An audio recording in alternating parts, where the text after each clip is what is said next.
मंचावर उपस्थित सगळे मान्यवर,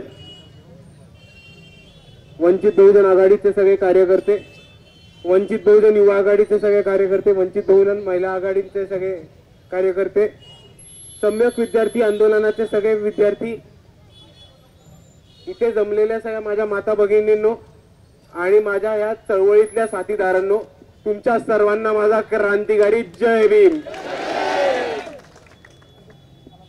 आज आपण इकडे कशासाठी जमलोय कोणी सांगू शकेल? कॉन्ट्रॅक्टनी भरती काढायला।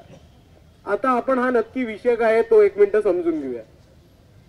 आता भारत देशामध्ये आपल्याला बाबासाहेबांनी जे संविधान दिलं त्याच्यामध्ये असं क्लिअरली नमूद केलं होतं की 3 भाग राहतील, ज्युडिशियरी, एक्झिक्युटिव्ह आणि लेजिस्लेचर। म्हणजे एक झालं ते म्हणजे आपलं कोर्ट, सुप्रीम कोर्ट पासून खालपर्यंत डिस्ट्रिक्ट कलेक्टर कोर्ट पर्यंत सगळे कोर्ट झाले। दुसरं झालं लेजिस्लेचर, म्हणजे जे कायदे कानून बनवतात, जे आपले आमदार खासदार लोकसभा राज्यसभाचे मंत्री मंत्रिमंडळ। आणि तिसऱ्या बाजूला झालं एक्झिक्युटिव्ह। एक्झिक्युटिव्ह म्हणजे काय? एक्झिक्युटिव्ह म्हणजे ही लोक ज्यांनी सरकारने केलेला न्याय, जो लेजिस्लेचरनी जो कायदा कानून बनवला आहे तो खालपर्यंत लोकांपर्यंत पोहोचेल की नाही त्याची अंमलबजावणी करणं हे काम एक्झिक्युटिव्ह करे असतं। आता कॉन्ट्रॅक्ट भरती जेव्हा इकडच्या सरकारने सुरू केली आहे तेव्हा त्यांनी काय केलंय, शासकीय अधिकारी, सरकारी अधिकारी, क्लास 1, 2, 3, 4 चे ऑफिसर, पोलिसांच्या नोकऱ्या, सरकारी नोकऱ्या, शासकीय नोकऱ्या, या सगळ्या त्यांनी कॉन्ट्रॅक्ट वरती द्यायला सुरू केलेत, बरोबर? ह्याचा अर्थ काय होतो? ह्याचा अर्थ हेच होतो की आपल्या महाराष्ट्र राज्याचे मुख्यमंत्री, आपल्या महाराष्ट्र राज्याचे 2 उपमुख्यमंत्री आणि आपल्या महाराष्ट्र सरकार, राज्याची सरकार हे म्हणते की आम्हाला राज्य करता येत नाहीये म्हणून आम्ही हे सरकार भाड्यावरती देऊन टाकतोय।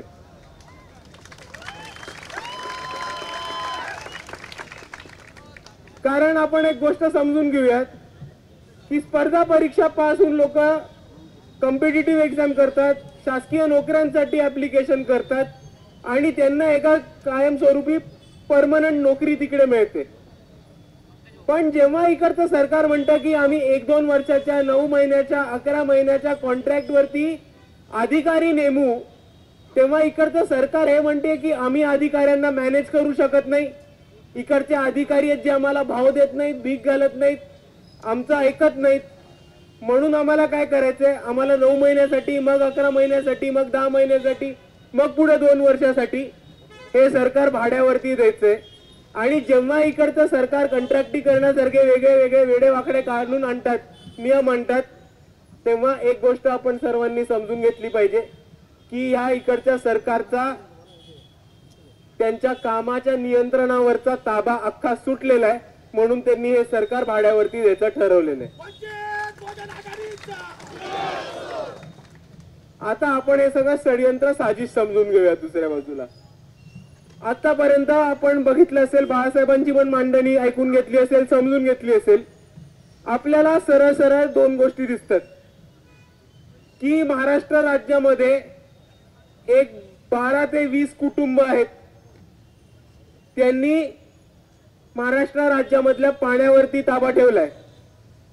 धरणं कुठे बांधतील, कुठल्या नदीवरती येतील, तिकडचं पाणी कुठे फिरवलं जाईल याच्यावरती ताबा ठेवलाय त्यांनी। त्याच्या जोरावरती इकडचे सगळे साखर कारखाने, शिक्षण संस्था आणि शेतकीचे उद्योगाचे जे कारखाने आहेत, ज्यांना आपण ॲग्रो इंडस्ट्री म्हणतो, ती त्यांनी त्यांच्याकडे ठेवली। त्याच्यावरनं आलेला सगळा पैसा, सत्ता, पैसा असतो, रोकडा म्हणतो ज्याला आपण, तो यांनी सगळ्यांनी स्वतःच्या खिशात ठेवलाय। त्याचबरोबर सगळे नवीन आलेल्या ज्या स्कीम्स आहेत, नवीन आलेले इंडस्ट्रीज आहेत, MIDC आहेत, त्यांनी आपल्या खिशाकडे ठेवल्यात। आणि या सगळ्याच्या जोरावर त्यांनी काय केलंय तर त्यांनी सत्ता पण त्यांच्या ताब्यात करून घेतली। मग परत त्यांच्या हातात सत्ता आली की त्यांनी स्वतःच्याच पोराच्या नावावरती शिक्षण संस्था, साखर कारखाने, वेगवेगळ्या कारखाने, इंडस्ट्रियल बेल्ट, इंडस्ट्रियल झोन हे स्वतःच्याच पोरावरती. त्याचा पोरगा कमवतो, तो उभा राहतो, तो परत निवडून येतो आणि ह्या पद्धतीने महाराष्ट्र सरकारात, महाराष्ट्र राज्यामध्ये 12 ते 15 कुटुंबांनी इकडची सत्ता, इकडचं पाणी, इकडचा पैसा आणि इकडच्या विकासाची सगळी धोरणं आपल्या खिशात टाकून घेतली. आणि त्यामुळे काय झालंय की इकडे एक खूप मोठा वर्ग आहे, जो 80% जास्त मोठा वर्ग आहे महाराष्ट्र राज्यामध्ये. तो वर्ग शिक्षणापासनं, नोकरींच्या संध्यांपासनं, सत्तेपासनं कायमस्वरूपी वंचित राहिलेला आहे. आणि हा जो समाज आहे, जी शेतकऱ्यांचा समाज आहे, कष्टकऱ्यांचा समाज आहे, गोरगरिबांचा समाज आहे, आदिवासींचा, बहुजनांचा, दलितांचा, मुसलमानांचा आणि तमाम वंचितांचा जो समाज आहे, तो मोठ्या प्रमाणात आज वंचित राहिलेला आहे. आणि त्यांना एक बाबासाहेबांनी एक महत्वाचं धोरण दिलेलं होतं, एक रास्ता दिलेला, मार्ग दिला पुढे जायचा, तो म्हणजे शिका, संघटित व्हा आणि संघर्ष करा. पण कंट्रॅक्टीकरणासारखे जेव्हा वेगवेगळे कायदे येतात, जेव्हा इकडच्या शिक्षण संस्था आहेत, जिल्हा परिषदेच्या शाळा आहेत, ग्रामपंचायतीच्या शाळा आहेत, अंगणवाड्या आहेत, त्या जेव्हा त्याचं खाजगीकरण केलं जातं आणि त्या अंगणवाड्या बंद केल्या जातात, तेव्हा आपल्या समोर एक चित्र उभं राहतं की इकडचे जे 10 ते 12 कुटुंब आहेत, ज्यांना इकडच्या कष्टकरी समाजाचे, वंचितांचा प्रगतीचा मार्ग रोखायचा आहे. आणि त्याच्यासाठी त्यांनी काय केलंय तर शिक्षणाचं खाजगीकरण केलंय, जिल्हा परिषदेच्या शाळा बंद पाडल्यात, अंगणवाड्या बंद पाडल्यात. आणि दुसऱ्या बाजूला जिकडे आपण नोकरी घेऊन काम करू शकत होतो, सरकारी नोकरी घेऊ शकत होतो, शासकीय नोकरी घेऊ शकत होतो, ते त्यांनी कॉन्ट्रॅक्ट वरती दिले. तर ते कॉन्ट्रॅक्ट वरती कोणाला दिलंय तर इकडच्या 9 कंपनीजला. या 9 कंपनीज कोणाच्या आहेत? देवेंद्र फडणवीसच्या ओळखीच्या आहेत, किंवा एकनाथ शिंदेच्या ओळखीच्या आहेत, किंवा अजित पवारांच्या ओळखीच्या आहेत.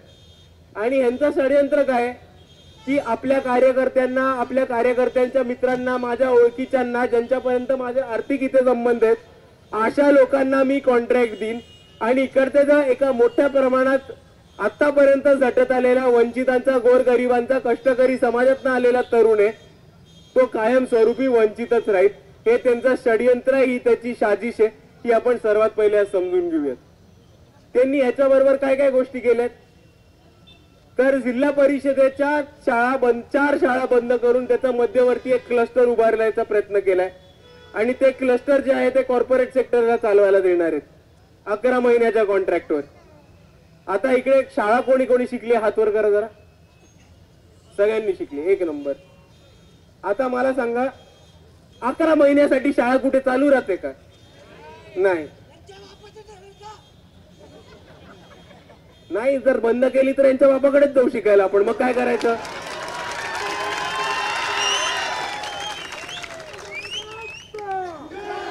आता 11 महिने शिकल्यानंतर पोरगा काय करणार आहे? दुसऱ्या जिल्ह्यात जाणार आहे, शहरात जाणार आहे, का गावभर बोंबलत फिरणार आहे? आपल्याला शिकण्यास. आणि दुसऱ्या बाजूला एक गोष्ट समजून घेऊया की हे मध्यवर्ती क्लस्टर जेव्हा 11 महिन्याची मुदत संपते, तेव्हा तिकडचं कॉर्पोरेट सेक्टर आहे ती जमीन हडप करणार आहे आणि त्याच्यावरनं पैसे कमवणार आहे. दुसऱ्या बाजूला आपण एक गोष्ट समजून घेऊयात की मुंबईमध्ये कमीत कमी 3000 पर्यंत पोलीस हे कॉन्ट्रॅक्टी भरतीवरती नेमण्यात आले. आता मला एक कळत नाही, जर हे पोलीस भाड्यावरती गेले असतील, आणि मला खरं हा प्रश्न मोहन भागवतांना विचारायचा आहे की जर देवेंद्र फडणवीस, अजित पवार आणि एकनाथ शिंदे हे पोलीस भाड्यावरती अपॉइंट करत असतील, तर तुमचे नागपूरचे अर्धे चड्डीवाले करणार काय?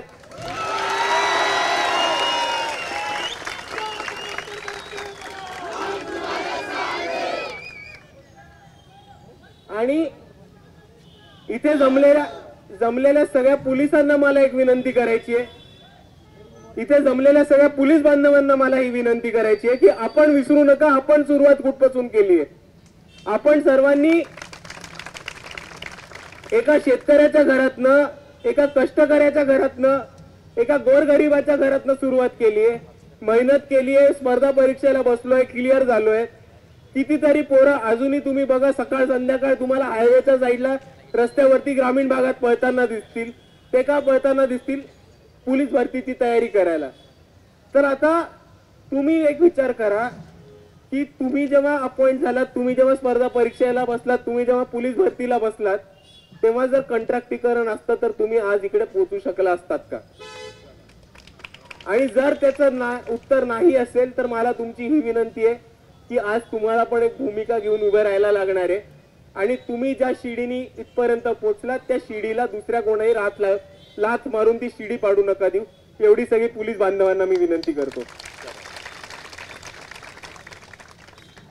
दुसऱ्या बाजूला आपण एक गोष्ट समजून घेऊयात की आता सगळीकडे ह्यांनी बीएमसी महानगरपालिकेचे कॉन्ट्रॅक्ट काढून अडाणी अंबानी सारख्या लोकांना कॉन्ट्रॅक्ट देणं सुरू केलंय. तर ह्यांनी एका अर्थाने असं पण केलंय की जो टॅक्सचा पैसा होता, जो इलेक्ट्रिसिटीच्या कमाईचा पैसा होता, जो सरकारच्या तिजोरीत जात होता, जो सरकारच्या तिजोरीत न जाता इकडच्या मंत्रिमंडळांनी आणि इकडच्या मुख्यमंत्र्यांनी उपमुख्यमंत्र्यांनी असं धोरण केलंय की तो थेट त्यांच्या मित्राच्या खात्यात जाईल, तो सरकारच्या तिजोरीत नाही जाणार.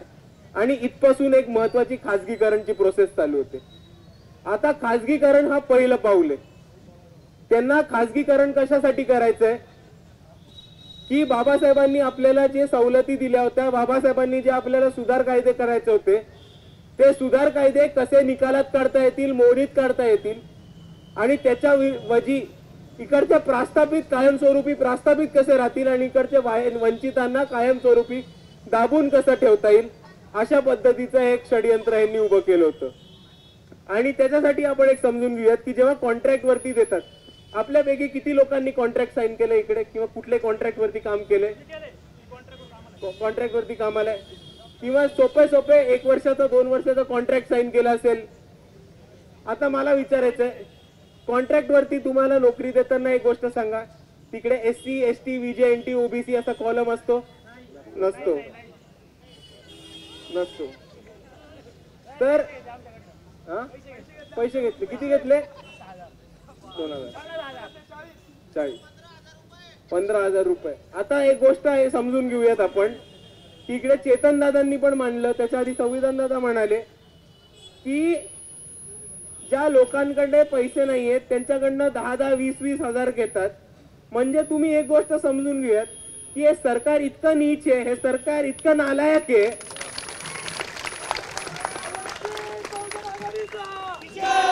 एक मिनिट ऐकून घ्या. हे सरकार इतकं नालायकपणे वागते की ह्यांचं हे पण डोकं चालतंय की आम्ही बेरोजगारांकडनं कसे पैसे कमवू. म्हणजे कोणालाच लुटायचं सोडलं नाहीये यांनी. यांनी ठरवलं की बेरोजगार राहणार तर आमच्यामुळे, ठीक आहे तुम्ही बेरोजगार राहिलात, आता बेरोजगार होण्यासाठी पैसे काढा. आणि ह्या पद्धतीचं जे काम चालू आहे, जे कारभार चालू आहे, तो आपल्याला बंद पाडायचा आहे. त्याच्यासाठी आज आपण इकडे उभं राहिलो. तर जेव्हा कॉन्ट्रॅक्ट वरती बेसिस वरती दिलं जातं तेव्हा तो पहिला मुद्दा राहतो बाबासाहेबांनी दिलेलं आरक्षण मोडीत काढायचा. कारण कॉन्ट्रॅक्ट वरती दिलेलं हे संविधानानुसार नसणार आहे. तिकडे बाबासाहेबांचे सुधार कायदे लागू होणार नाहीयेत. तिकडे कॉन्ट्रॅक्ट बेसिस वरती 9 महिन्यासाठी 11 महिन्यासाठी देणार आहेत. आणि त्या पद्धतीचं काम इकडचं खासगीकरण करणं आणि आरक्षण मोडीत काढणं, या 2 हेतू त्यांनी साध्य करायचा प्रयत्न करणार आहेत. आणि त्याच्यासाठी त्यांनी त्या पद्धतीचं काम उभं केलेलं आहे. आता याच्या मागे ह्यांचं षडयंत्र हेच आहे की आपल्या जो विकासाची शिडी होती, आपली जी प्रगतीची शिडी होती, ती ह्यांना बंद करायची आहे. आणि ह्यांचं कायमस्वरूपी काम असंच राहणार आहे की इकडचे प्रस्थापित राहतील आणि इकडचे वंचित कायमस्वरूपी दबलेले वंचितच कसे राहतील. पण मित्रांनो, आज आपण ऐकून घ्यायला आलो नाहीये, आज आपण सुनवायला आलोय. आज आपण इकडे दबायला आलो नाहीये, आज आपण इकडे यांना दाबायला उभे राहिलोय. आणि त्यासाठी जर आपल्याला या प्रश्नांवरती आवाज उचलायचा असेल, ह्याच्यावरती एक मार्ग करायचा असेल, तर त्यासाठी आपल्याला एकच उपाय, तो उपाय म्हणजे वंचित बहुजन आघाडी. कारण विद्यार्थ्यांचे प्रश्न असो, शिशु भरतीचा प्रश्न असो, कॉन्ट्रॅक्टी भरतीचा प्रश्न असो, अंबानी आणि अडाणीला वेगवेगळे एसटी महामंडळ विकले जाण्याचा विभाग असो, विद्युत महामंडळ विकले जाण्याचा भाग असो, इलेक्ट्रिसिटीचा कॉन्ट्रॅक्ट सप्लाय अडाणीला देण्याचा पैसे असो, गायरान जमिनीचा मुद्दा असो, कोणत्याही समाजावरती अत्याचाराचा प्रश्न असो, तर एक पक्ष सातत्याने गोरगरिबांच्या बरोबर, दलित, मुसलमान, आदिवासींच्या बरोबर, शेतकऱ्यांच्या बरोबर, गरिबांबरोबर उभा राहणारा पक्ष आहे, तो म्हणजे वंचित बहुजन आघाडी.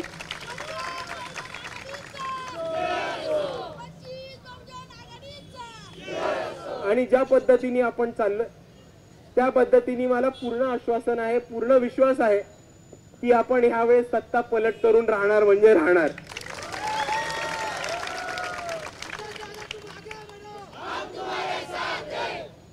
आणि विषय फक्त विद्यार्थ्यांपर्यंत नाही लिमिटेड आहे. इथे स्पर्धा परीक्षा करणारे किंवा इन जनरल विद्यार्थी किती आहेत हात वर करून दाखवा. आज ही पण एक खूप मोठी ताकद आपल्याला समोर उभी राहते दिसतीये की आज या देशामध्ये विद्यार्थी एक महत्वाची भूमिका घेऊन, राजकीय भूमिका घेऊन आपल्या समोर उभे राहताना दिसत आहेत. आणि त्याहून महत्वाचे जे स्पर्धा परीक्षा करणारे विद्यार्थी आज उभे राहताना दिसत आहेत, एक राजकीय भूमिका घेऊन, स्वतःच्या हक्कांसाठी, अधिकारांसाठी, न्यायासाठी एक भूमिका घेऊन उभी राहताना दिसत आहेत. ती एक खूप महत्वाची आपल्याला बाब दिसतीये. आणि ह्या सर्व विद्यार्थ्यांना माझं हे म्हणणं आहे की तुम्ही या आंदोलनामध्ये सामील झालात, तुमच्या सर्वांचं स्वागत आहे, अभिनंदन आहे. आम्ही नेहमीच तुमच्या बरोबर राहू. हम भी तुम्हारे साथ है भाई. आणि इथे वंचित बहुजन आघाडीचे युवा आघाडी आहे, सम्यक विद्यार्थी आंदोलन आहे, त्यांच्या संपर्कात राहा. जेव्हा आंदोलन करायचं असेल आम्हाला आवाज द्या, आम्ही नक्की येऊ. आणि जर तुम्हाला कोणी त्रास देत असेल, तुम्ही आंदोलन करण्यासाठी जर इकडचं पोलीस प्रशासन तुमच्या मागे लागत असेल तर नुसतं आम्हाला सांगा, आम्ही त्यांना नीट आमच्या पद्धतीने बघून घेऊ.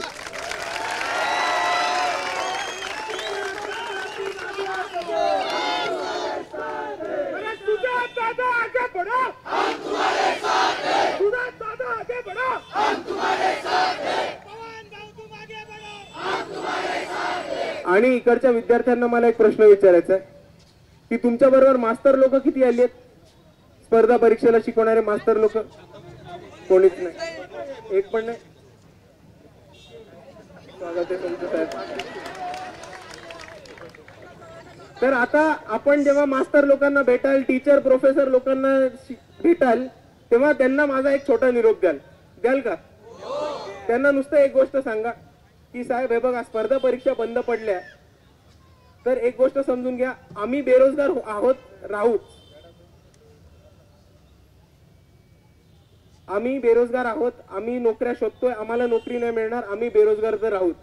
पण जर स्पर्धा परीक्षा बंद पडल्या तर तुमचे कोचिंग क्लासेस पण बंद पडणार आहेत.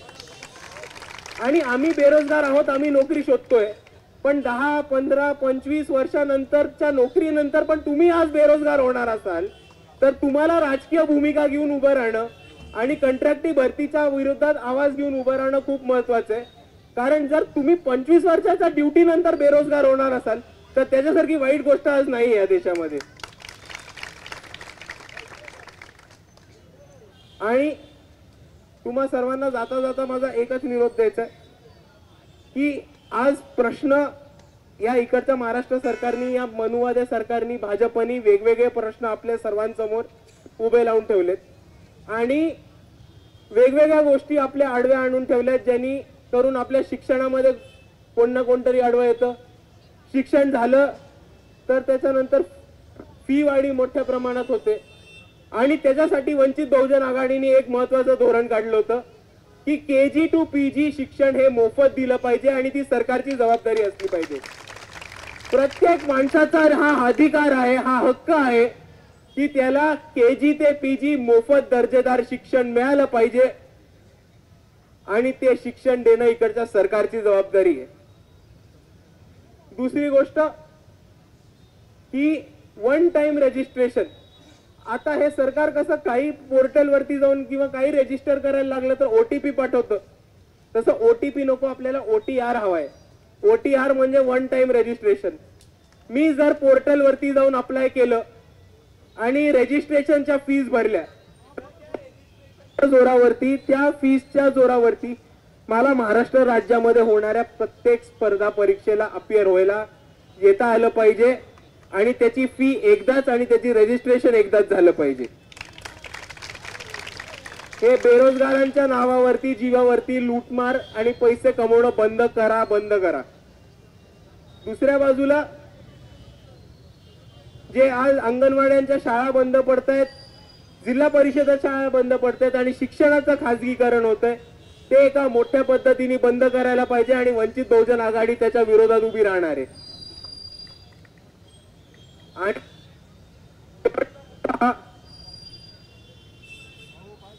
आडपागे आयोग जो आहे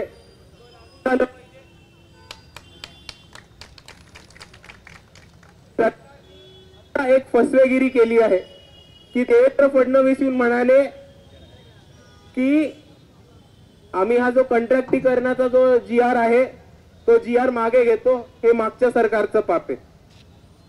आता ह्याच्यावरती एक गोष्ट आपण समजून घेऊयात की नुसतं मुख्यमंत्र्यांनी म्हणणं की GR मागे घेतोय ह्याच्यावरती तो GR बंद होत नाही. अजूनही महाराष्ट्र राज्यावरती कॉन्ट्रॅक्टी भरतीनी नोकऱ्या देणं, शासकीय नोकऱ्या देणं चालू आहे. त्याच्यासाठी जोपर्यंत विधानसभेचं सेशन होऊन त्याच्यावरती एक ऑर्डिनन्स निघत नाही तोपर्यंत तो GR बंद होत नाही. आणि त्याच्यामुळे जोपर्यंत ते ऑर्डिनन्स निघत नाही तोपर्यंत वंचित बहुजन आघाडी हे आंदोलन थांबवणार नाहीये.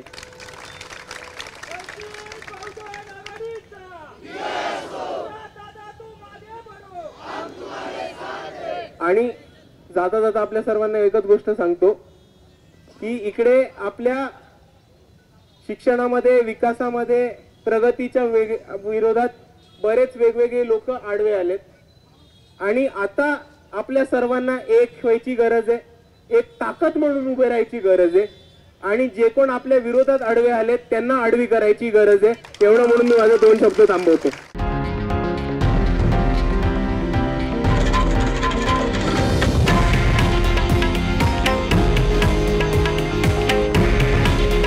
हे आहे देशातील नंबर 1 न्यूज नेटवर्क आणि आपण पाहत आहात TV9 मराठी.